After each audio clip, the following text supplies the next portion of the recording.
नवी मुंबईर Kharghar sector 5 रे थिबा जगन्नाथ मंदिर रे रथयात्रा पालित होईछि।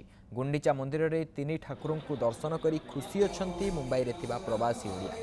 आज शनिवार ऑफिस छुट्टी थिबारो मुंबईर एचपीसीएल रे कार्यरत 50 रु अधिक कर्मकर्ता खारघर गुंडीचा मंदिर दर्शन करथिले।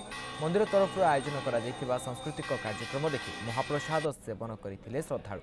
या सहित मुंबई सहरु बहु पदाधिकारी तथा प्रतिष्ठित ओडिया माने खारघर गुंडीचा मंदिर परिदर्शन करथिले। आमर ये रथ यात्रा दीर्घ 16 वर्ष है आम कर खारघर रे प्रति वर्ष दिन को दिन भक्त मानकर समागम बढ़ी चली आपण मानकर आशीर्वाद रहिले ये जगन्नाथ मंदिर आहुरी सुंदर भाव में ये गढ़ी तोलू आ समस्त आशा आम पूरण करने चेष्टा करुचु। आम एचपीसीएल तरफ आम सब बहुत बंधु मैंने सब मिसिक आसीचु बॉम्बे रे समस्ते बॉम्बे रे अच्छु आ समस्ते एकाठी आज जगन्नाथ को दर्शन करने को आसीचु सांग ही आसिक ठाकुर को दर्शन कले जो खुशी लगे से बहुत भल लगुच। आमर ये जगन्नाथ जो रथ यात्रा ये बहुत धूमधाम रे आम उत्सव पालन करुचु।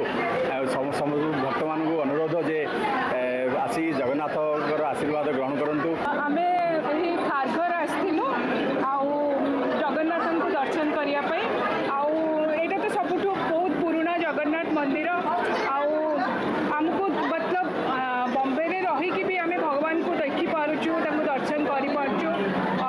सांस्कृतिक प्रोग्राम थिला खाइबार भी अरेंजमेंट बहुत बढ़िया अरेंजमेंट